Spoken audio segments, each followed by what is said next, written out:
Are we ready? Alrighty. Yep. So greetings everyone and thank you for coming out to this presentation. Um what I, well we did have some technical difficulties. And I'm glad you all got the email and came on in. We did have about 60 people registered, but it looks like we're only gonna have 16, but that's fine. So my name is Ben Dukes and I work with Virginia State University's Small Farm Outreach Program. And here we have today Lena Wynn, who is a senior extension agent with the Virginia Cooperative Extension. She works in the area of family and consumer sciences. She is stationed at the George Washington Carver Agricultural Research Center, which is also an extension center through Virginia Tech. So their mission is to sustain, strengthen, and enhance agriculture and the environment in Virginia's northern Piedmont, um, over there in Rapid and Virginia. So without further ado, I'll pass it over to Lena for the presentation. Thank you, Lena. Thanks, Ben. Yeah, so I'm going to tell you guys today about the science of food preservation. So we're going to be talking a little bit about canning, boiling water bath canning, pressure canning, and then we'll also talk about some other methods of food preservation, including freezing, dehydration, freeze drying, and also fermentation if we have time. All right, so why do we have food preservation? So the main purpose of food preservation is to prevent spoilage of foods and extend the shelf life. So there's three different types of spoilage that we're concerned with. There's microbiological spoilage, and this means that molds, yeast, and bacteria are growing out of control in our food. And sometimes we might just have spoilage microorganisms, which make our food unappetizing and kind of gross. But there's also things like pathogens, which can make us sick and don't even, affect the flavor of the food. So we might not even know they're there. And then we also have chemical spoilage, which would include enzymatic changes. So an example of that is when you cut into an apple and that apple turns from white to brownish. So that's an enzyme change that makes a color change. It also may result in a loss of nutrients too. And then we also have physical spoilage, which is bruising or water loss. So most of our food preservation methods are going to be aimed at slowing down the microbiological spoilage and the chemical spoilage or the enzymatic changes. All right, so in order to understand how food preservation works, it's good to understand what bacteria need to grow. Most of what we're trying to do with food preservation is to slow the growth of bacteria. And we do that by taking away things that bacteria like in their environment. So we use this acronym in food safety education called FAT-TOM. So no offense if we have any TOMs in the room, it's just what we use to remember the different elements that bacteria need to grow. So the first one is food. So bacteria, especially like foods that are high in carbohydrates and proteins. So things like meat, dairy, those are all going to be things that bacteria really like to grow on. And I'm sure you all can think of, some examples of bacteria that can easily contaminate products like meat and dairy products. The second element is acidity. Um, and then we have temperature, time, oxygen, and moisture. So we're going to get into those other things in just a bit. All right, so acidity is measured in a range of 0 to 14. So an acidity of 7 is neutral, and that would be our distilled water. And then we consider any foods that are below an acidity of 4.6 to be high acid foods. So it's a little confusing because the lower the number, the higher the acidity, the higher the number, the more basic that food is. But our high acid foods are going to be foods like our fruits, lemon juice, vinegar, anything that, makes our mouth pucker a little bit is a high acid food. And then low acid foods are above 4.6. So that's going to be our vegetables, our dairy products, our meats.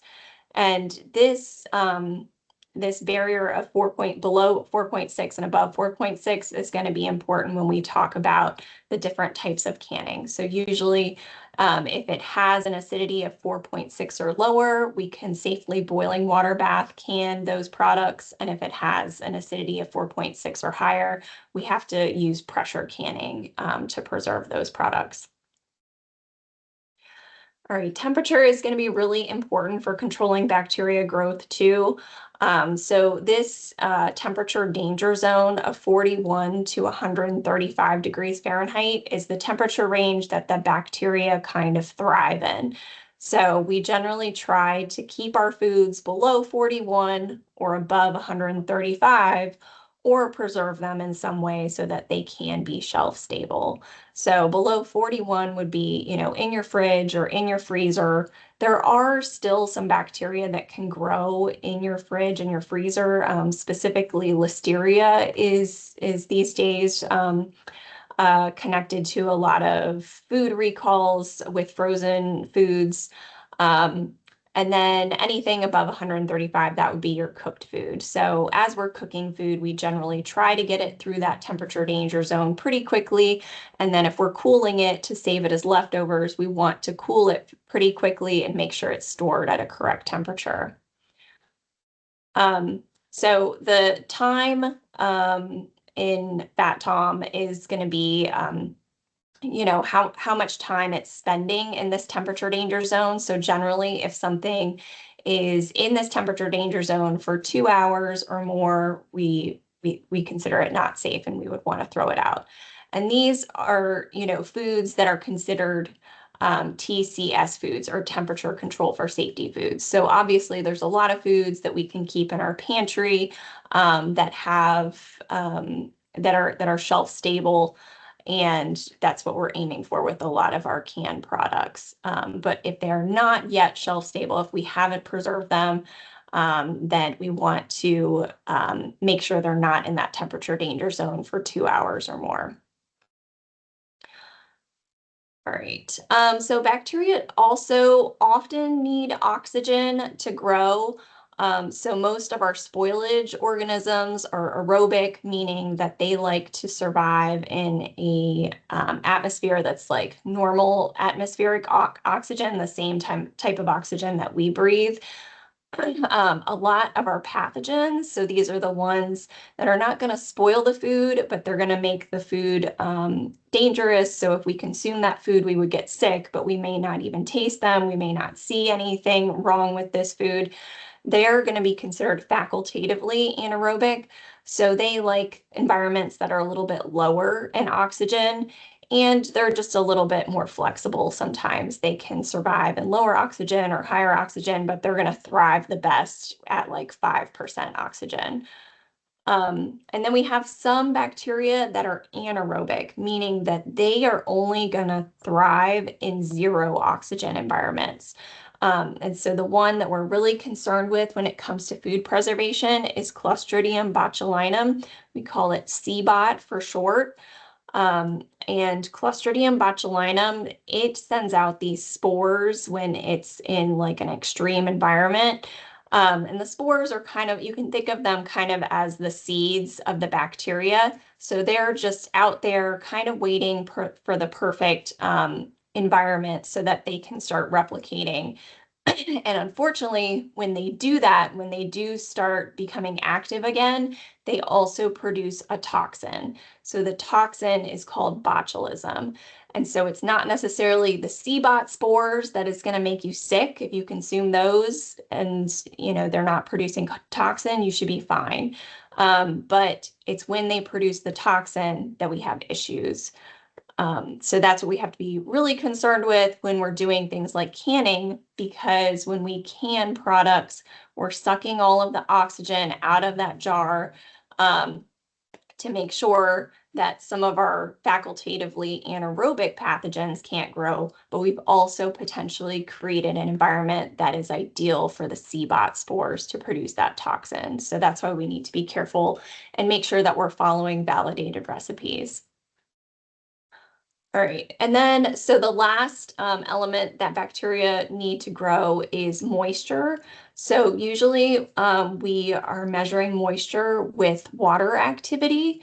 And generally, if we can get water activity at 0.85 or lower, that is going to be very effective for food preservation, because anything below 0.85 that can survive is just going to be like molds or yeast, things that are not going to be super dangerous to us. It's going to make the food look unappealing and we're not going to consume it. All of the pathogens that we're concerned with, they are not going to be able to survive at that water activity of 0.85 or lower. And really, most of the most products that you're making in a dehydrator, they're going to be way below 0.85. And especially if you're freeze drying, most of the time you're getting to a water activity of like 0.2 or lower. All right, so there's different ways that we can try to preserve food to address some of those fat tom elements and make sure that bacteria is not going to survive and thrive in your foods. We are going to talk a lot about heat processing and canning. The way that works is it destroys microorganisms, and then it also inactivates enzymes, so you hopefully can retain the color of the product, the nutritional value of the product, and then it also seals the container, and you have oxygen removed from that container as well. We also have some other methods of home food preservation, including freezing, which is, a very accessible way of home food preservation. It's easy, it's pretty safe. It slows down the growth of microorganisms and slows enzymes. So just, it's important to remember that it's not sterilizing the food. So once it comes back up to room temperature, or in that temperature danger zone, those bacteria that were dormant are gonna, become active again and start replicating again. We also have drying, and so drying obviously works to reduce water activity so that we can preserve food in that way. And then fermenting changes the acidity of foods, but also works to outcompete the pathogens by having other bacteria outcompete those pathogens. So we're going to talk more about all of those. All right. So I already told you a little bit about CBOT. So it's important to know that these spores of CBOT are just ubiquitous. They're everywhere. They're in the soil, so it's not going to ever be possible, I don't think, in the near future to say, I want to buy, CBOT-free carrots. Like it's impossible because they're everywhere. But again, the spores themselves can't make you sick. What is dangerous is when we are having anaerobic conditions, so an environment where there's no oxygen, and that is generally going to be when we're vacuum packaging things or when we are canning things, we're removing the oxygen from that environment. And then if you also have a low enough acidity and a high enough water activity, these CBOT spores are going to be happy. They have all of the elements that they need to start replicating. And when they replicate, they create that botulism toxin. So botulism, it's a neurotoxin. And so if you ever have botulism poisoning, it's going to start off a little bit like your normal food poisoning symptoms. So you may start throwing up and feel sick to your stomach, but then it's going to evolve into much scarier symptoms because you may have things like you can't talk well anymore.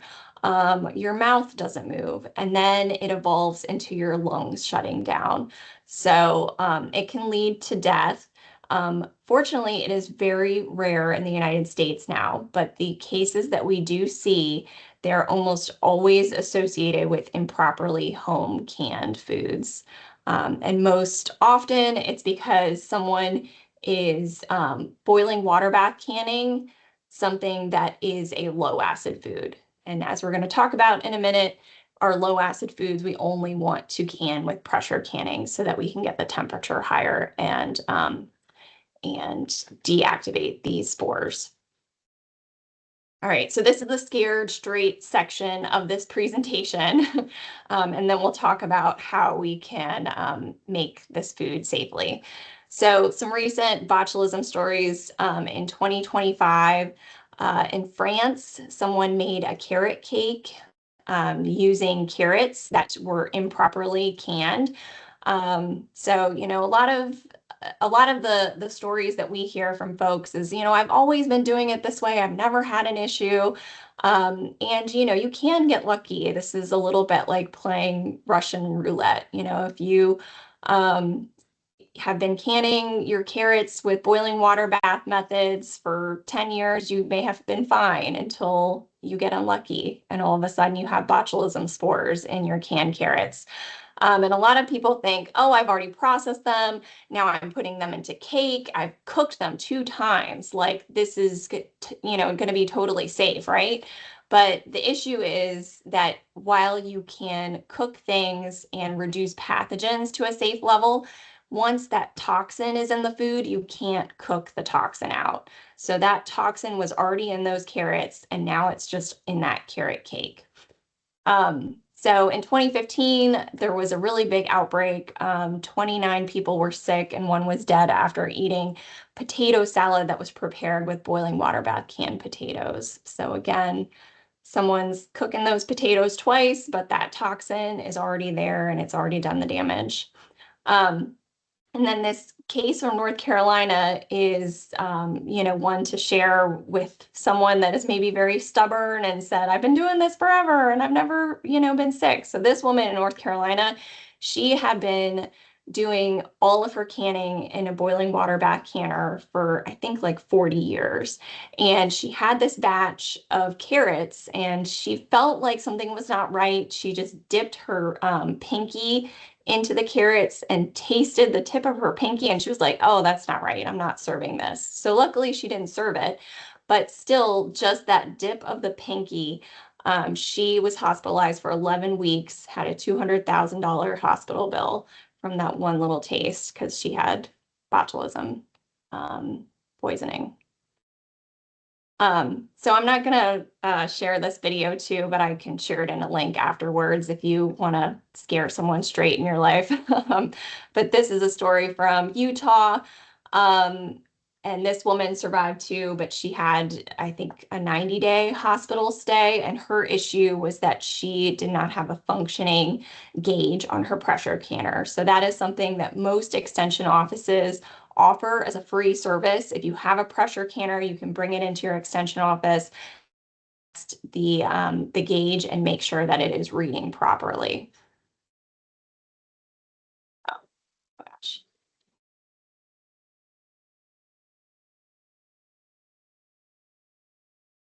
Sorry, I'm not going to share that because that's a really long video, but I will share the link afterwards. So the cutoff point for determining whether you can boiling water bath can something or pressure can it is going to be 4.6. So our high acid foods, we can use boiling water bath canner, and that's going to be mostly your fruits. You'll see tomatoes are in there too. Tomatoes, you know, culinarily are a vegetable. And tomatoes can have a wide range of acidities. So most validated recipes that you're going to get is going to include some acidification. So they may add vinegar, they may add lemon juice to a salsa recipe or a canned tomato recipe just to ensure that you are going to be below 4.6 with your acidity. And then our low acid foods are largely our meats, our vegetables, but you will notice that white peaches are also a fruit that is has a pH higher than 4.6. Right, so our low acid foods, we're gonna can in a pressure canner. Our high acid foods, we can in a boiling water bath or a steam canner. And then there's some foods that are considered acidified foods. So things like pickles, salsas.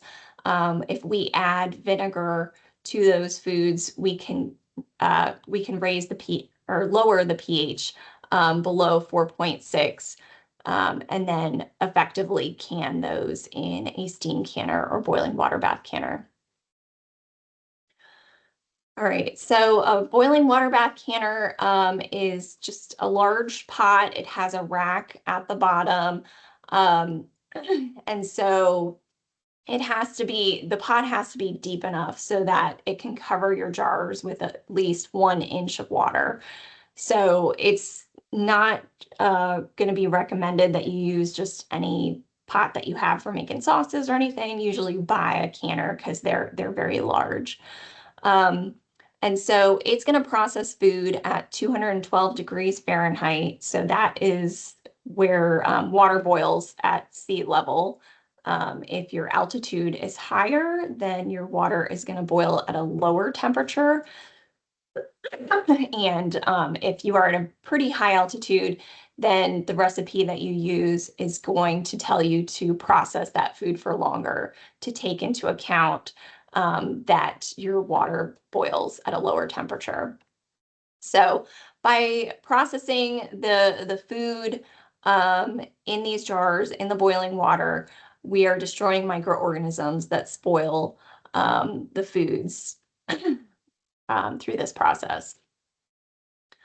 So a lot of people, they may have like glass stove tops, and sometimes when you have a canner that is just full of water, it can actually crack the glass. So a good alternative are these atmospheric steam canners. They use about 2 quarts of water, whereas a traditional boiling water bath canner may use like 16 or 20 quarts of water. So it's going to be a lot lighter and easier on your glass stovetop. But basically these work by you just put water in the bottom and then the steam surrounds your jars.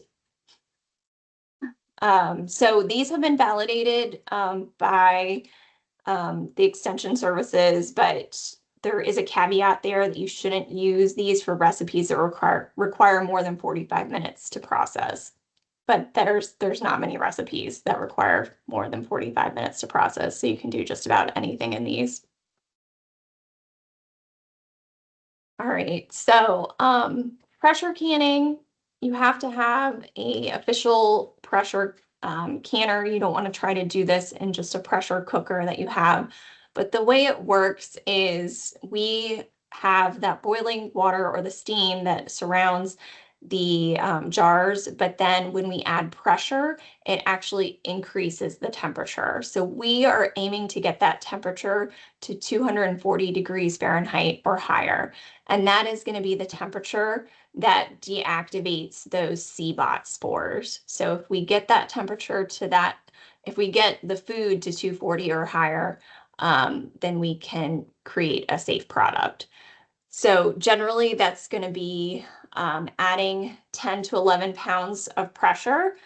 Again, that's going to shift a little bit if you're at a different altitude, if you're at an altitude of 2,000 or more feet. But this is what it looks like in the pressure canner. So you still have that rack at the bottom. You just put a few inches of water at the bottom. And then once you put all of your jars in, make sure you have some space in between your jars so that the heat can, fully go around the jars. And then we're going to close the canner and then turn turn on the stove. And then you're going to vent the steam. So you're going to see steam come out for about 10 minutes. And that is just to make sure that any air that you have in there is released and you just have steam going around these jars, because that's going to make sure that you get it to 240. So there's 2 types of pressure canners. There's some that use a gauge, a dial gauge, and then there's some that use a weighted gauge. So again, if you have a dial gauge pressure canner, you can bring that to your extension office and they can test it on an annual basis to make sure that it is reading the right amount of pressure. And then these weighted gauges, you usually are gonna, if you're at, a normal altitude, then you're gonna usually use the 10-pound weight. And so after you vent it, you put on your dial gauge or you put on your weight.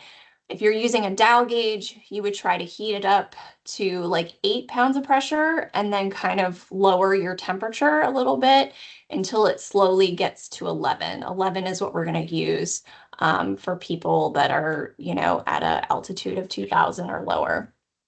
And then for your weighted gauge, when you put that weight on there, it's going to start to jiggle, and just jiggling back and forth indicates to you that you have the right amount of pressure. So then we're always using, again, a validated recipe. We follow the instructions for the processing time. But then after we process, we have to depressurize the pressure canner. So what we do is we just take it off the heat and we wait about 45 minutes before we open it. When we open the canner and we take out the jars, we wait to make sure that we hear the sealing of the jars.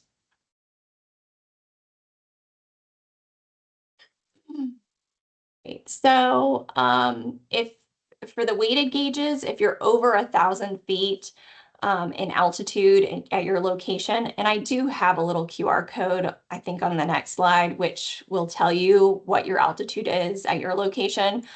So if you're over 1,000 feet, you need to use 15 pounds of pressure. And then for your dial gauges, once you get over 2,000 feet in altitude, then you want to get that dial to 12 pounds of pressure. And then you add a pound of pressure for every extra 2,000 feet in altitude. Okay, it's not, the QR code is coming, I promise. It's in a couple slides. But again, your dial gauge canners, it's important to test those every year. We have this little form that we give you when we test your gauge, and if it's 1 pound off, like you can just account for that when you're making your products. But if it's more than 2 pounds off, then it's time to get a new gauge.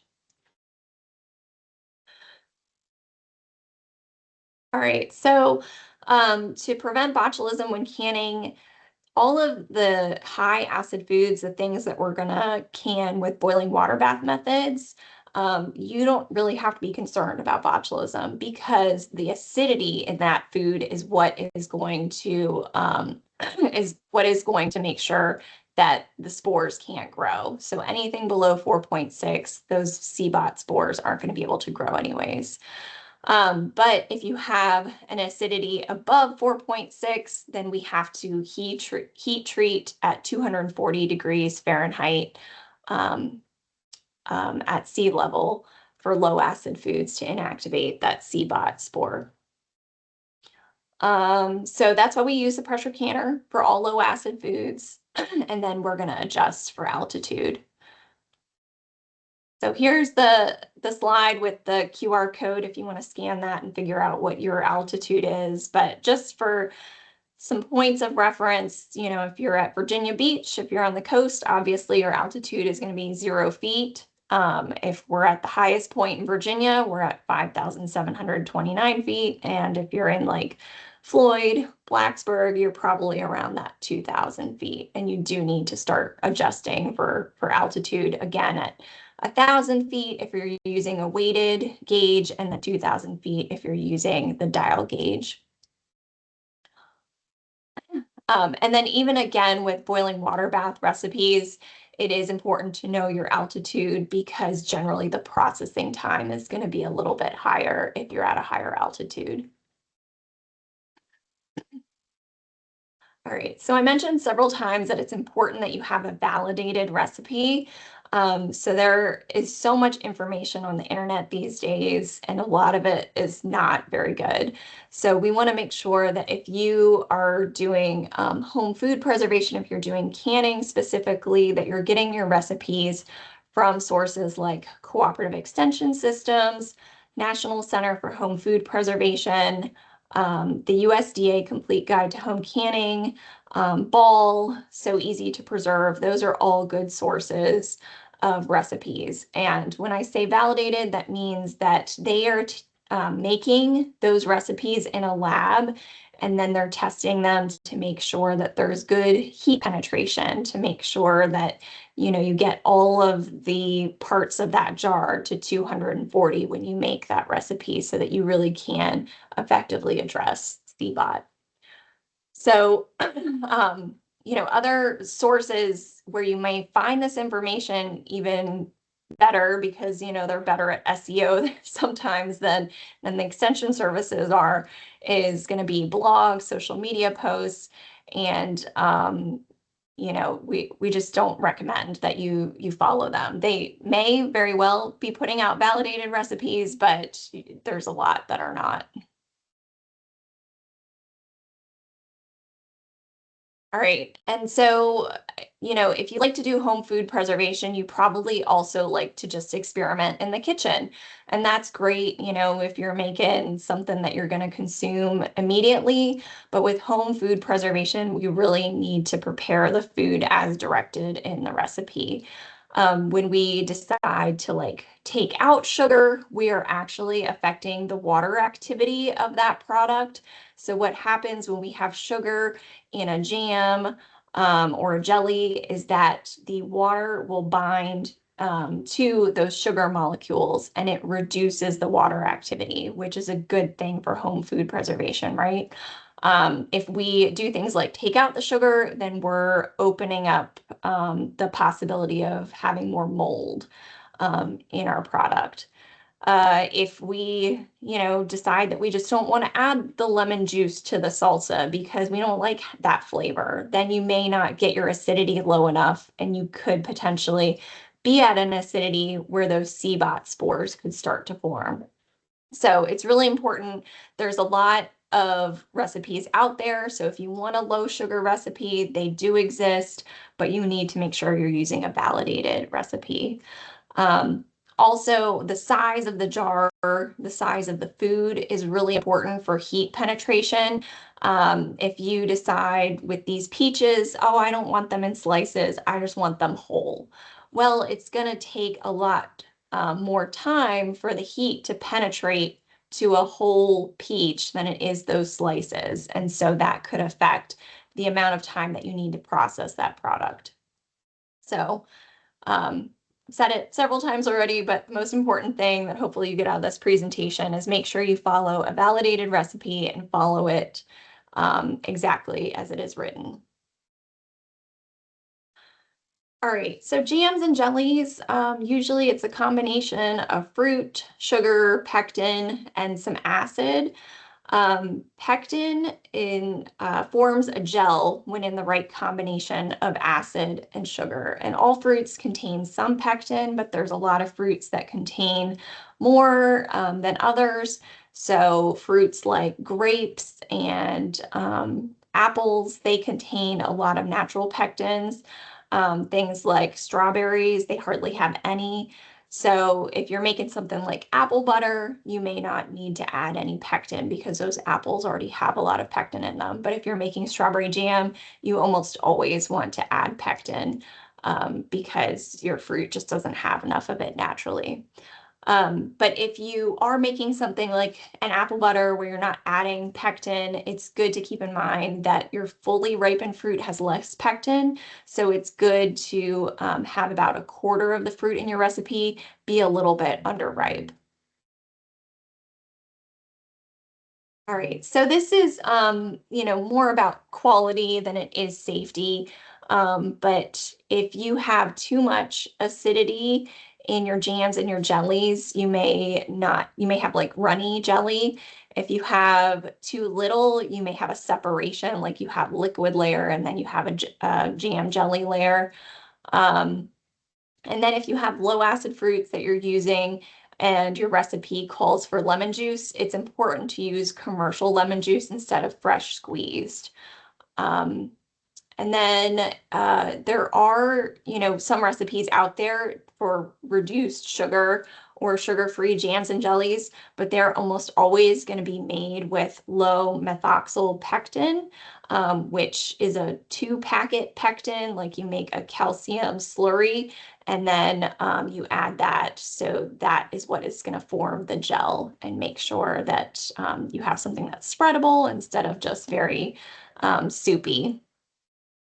So generally, your reduced sugar jams and jellies need to be processed for longer because, again, you have lower water activity, which can affect the safety of the food. And then another issue with reduced sugar jams and jellies is they don't maintain a very bright color over time. All right. If you have low water activity and acidity, you're going to prevent most spoilage in jams and jellies. Um, but if our water activity is a little higher, if our acidity is a little lower, then we might have issues with molds. So molds are not going to cause you as much damage as, botulism poisoning is going to, but they are also still linked to cancer and immune deficiency. So you may be opening yourself up for other infections if you are consuming a lot of mold. And that just doesn't look very appetizing either. So we want to avoid that. And the way we avoid that is by making sure we have the right water activity, the right amount of acidity, and we're processing it for the right amount of time. So again, if you follow a validated recipe, you shouldn't have issues with mold. Pickling is when we preserve food, especially low acid foods, in a brine or vinegar solution to lower its pH to 4.6 or lower. So these foods, because they're low acid foods, but then we increase the acidity, lower the pH by adding vinegar, which is very acidic, and then we can safely preserve them in a boiling water bath canner. So it's just important to make sure that you are using a vinegar that has the right acidity level. So vinegar needs to be 5% acidity. This is an example in this photo of vinegar that was just available like on the shelf of a store, and it's only 4% acidity. So if we can something with that vinegar, we may not have a low enough pH for that product to be safely canned in a boiling water bath canner. And it's also important to use canning or pickling salt because it is just going to create a brine that isn't cloudy. All right, so moving on to dehydrating. So dehydrating is obviously going to preserve the foods by removing water from the food. So we have a lower water activity and the microorganisms are not going to have the water they need to start replicating. Dehydrating is also good because it slows enzyme action. So we have generally good color retention, and the texture and the quality don't degrade as rapidly once the food is dried. So you can dry just about anything. Um, a lot of people dry fruits. These in the upper right-hand corner is a picture of something that I like to do when I have a ton of tomatoes. You can make in your blender a mix of like tomatoes, flaxseed, onion, garlic, and make a sort of vegetable leather, like kind of like a fruit roll up, but it's vegetables, and then you can use it as like a wrap for sandwiches. It's a good way to use up a lot of tomatoes, and it just tastes really delicious. You can also dehydrate herbs, nuts, and seeds. You can make fruit leathers, vegetable leathers. Jerky you can also make, but most jerky you make at home, they really recommend that you keep in your refrigerator. And then with jerky, we also want to make sure that there's a kill step before you dehydrate.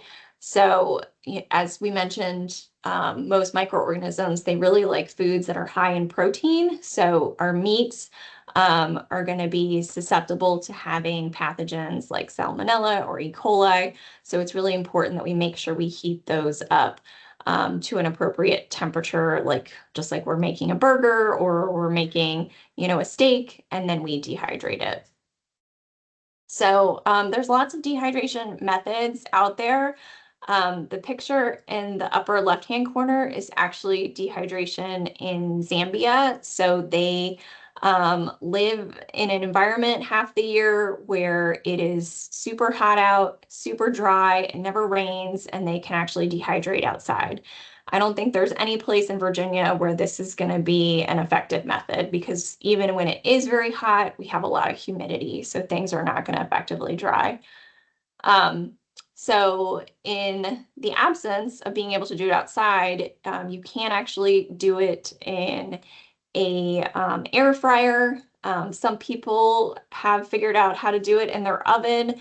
Most ovens, like the lowest temperature is like 170, 180, which is really too hot for most dehydrated products. So most people like crack their oven open. But this picture of the white dehydrator, those cost like $30 or $40. So it's not a huge investment and you're going to get much better quality and consistency if you use an actual dehydrator. The black box above that, that's probably like more like the $200 range. And then the shiny silver thing is what we have at the Carver Food Enterprise Center here at the Carver Center. That one cost us like $3,000, but that's a commercial dehydrator.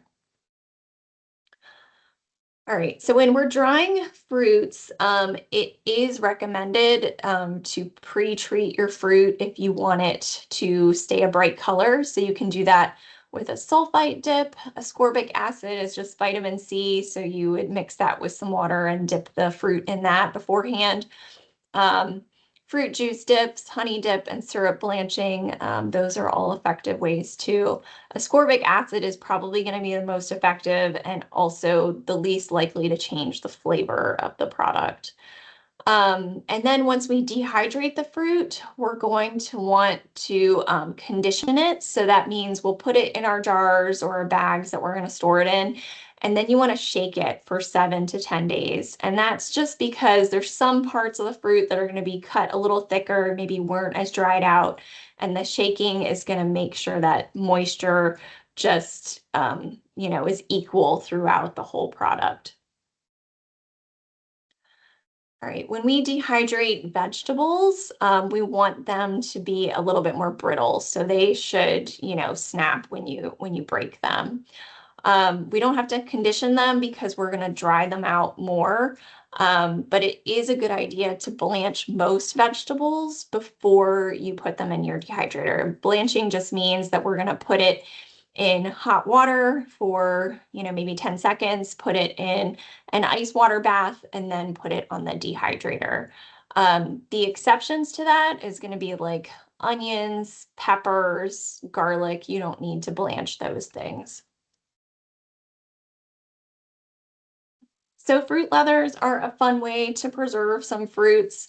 Um, so basically you're just making a puree in your blender and then you pour that out on your dehydrator trays. Usually they will sell you as like an additional accessory, some like silicone trays that you can add into your trays so that your puree doesn't seep through all the holes in your dehydrator trays.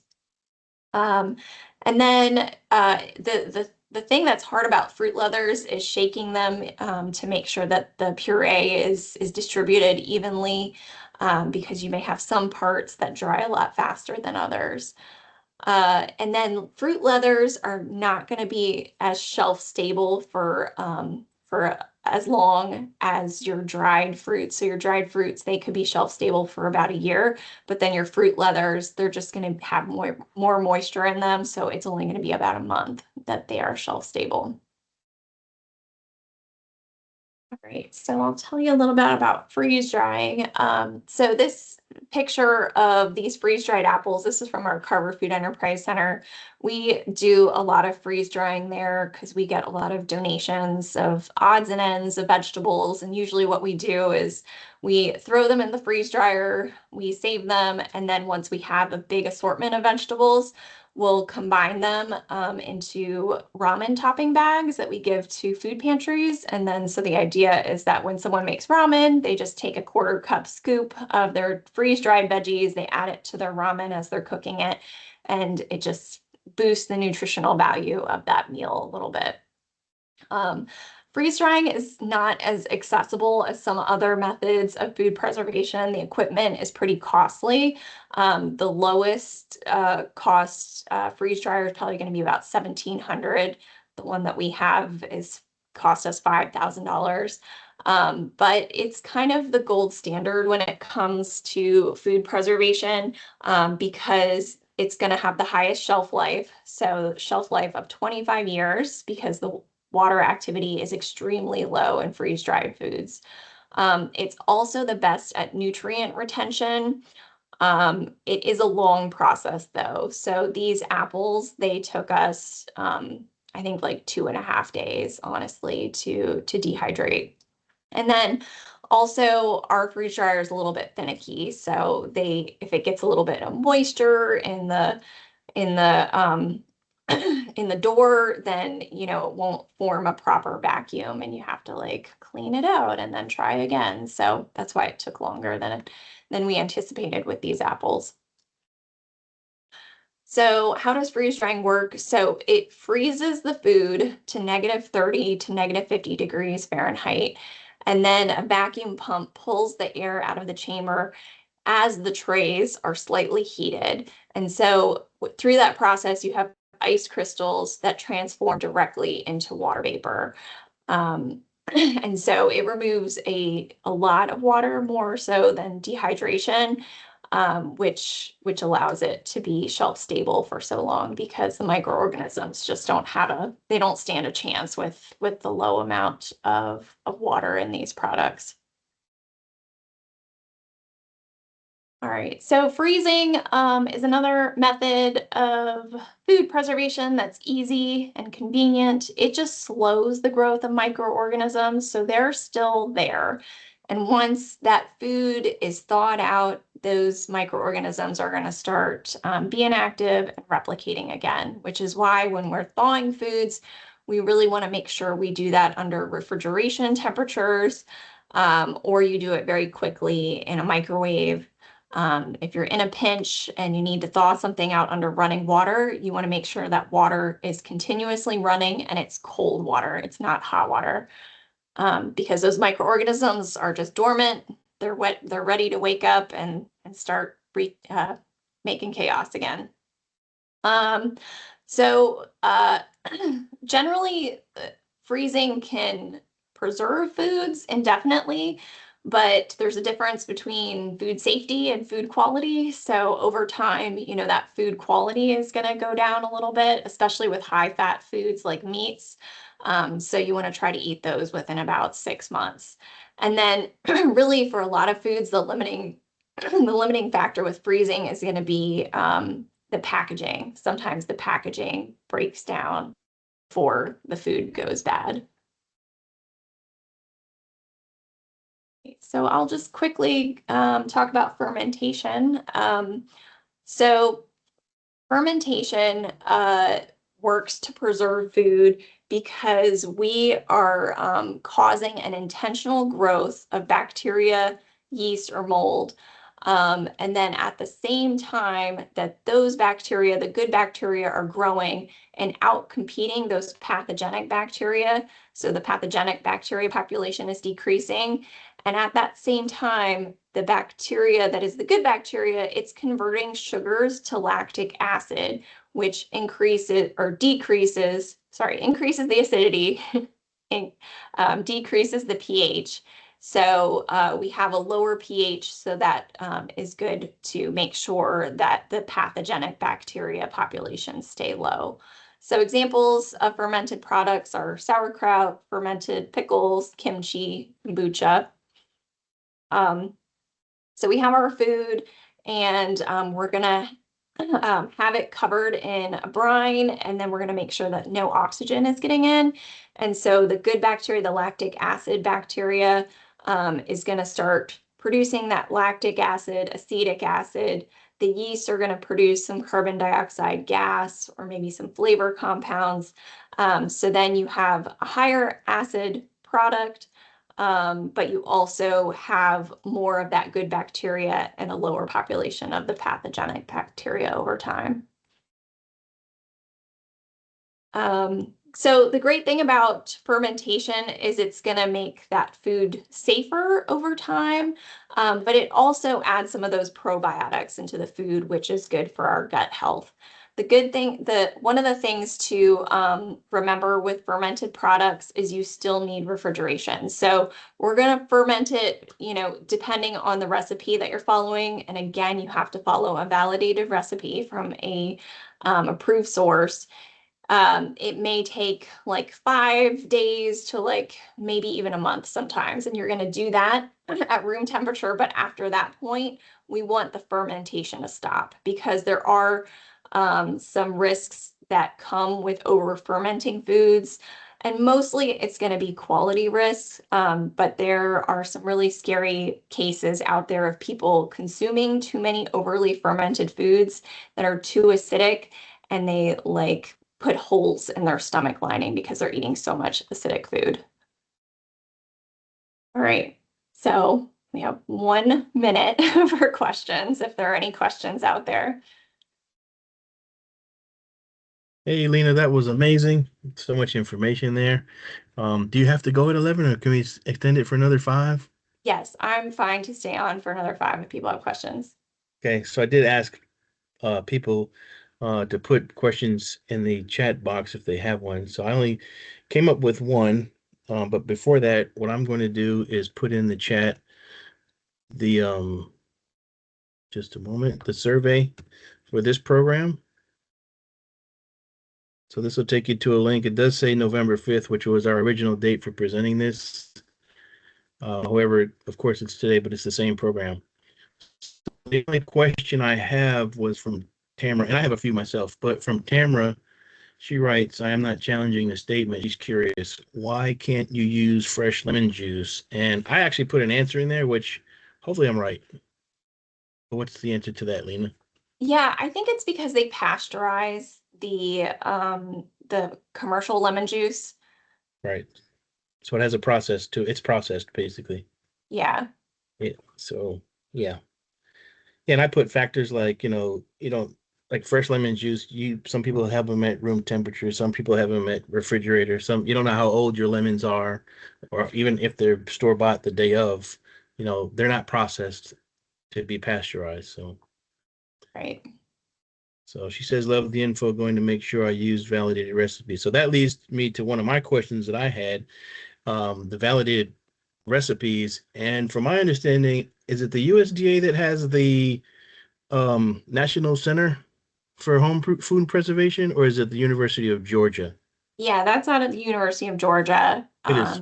And they're probably my first go-to, Right. just because they have so many recipes. They Mhm. also put out a book called So Easy to Preserve, which if you're Hmm. a, book type of person is a great thing to pick up. They just anything you can imagine, they probably have it in there. Okay. And then LaShawn, as well as JD and Stacy asked, will the slides be shared? Can you share your slides? Yeah, I can share them. Okay. Can I Well, if just you want to send them send to them, you? yeah, you can send them to me and I'll send them out. Okay. And then another question I had was about botulism. So you do went over a lot of stuff with that. Uh, but I was wondering if you were to open up a an item that you might have think was spoiled or somehow had the CBOT in it, is there a test? So if you can take some of the juices or jelly or whatever it is and say put this test in it and it comes back with, oh yeah, this is botulism, stay away, or no? That's a good question.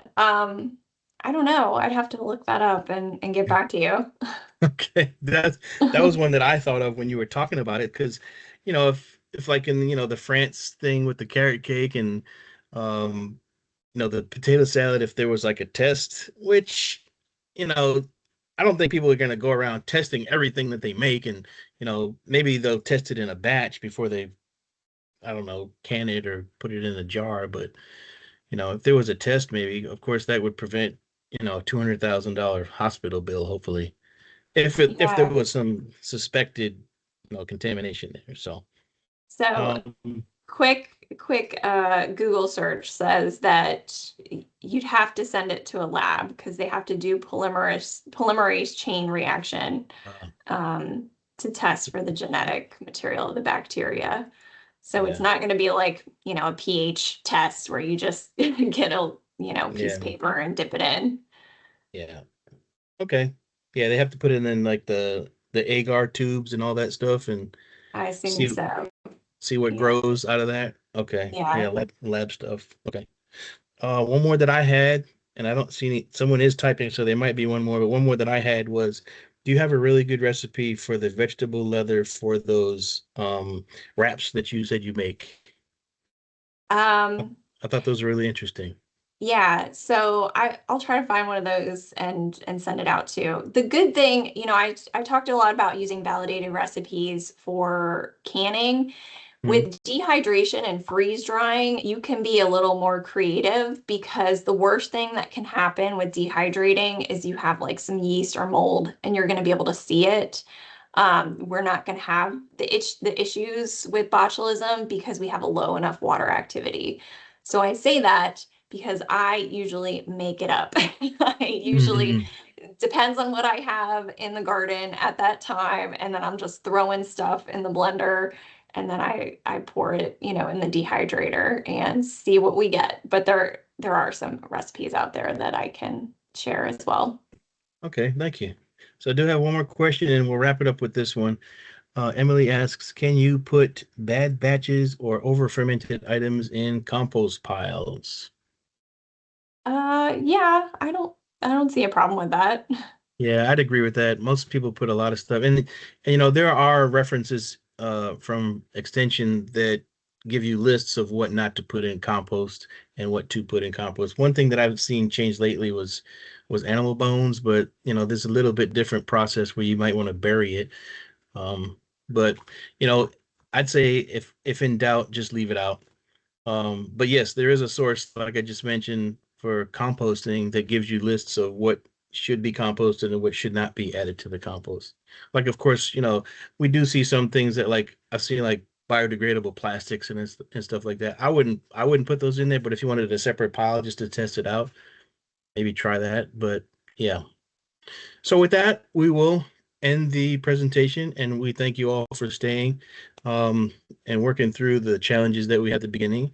And once I get some information from Lena, I'll send it out to you all, and you all have a great rest of your day. Thank you, Lena. Thank you. Have a great day. All right, bye-bye.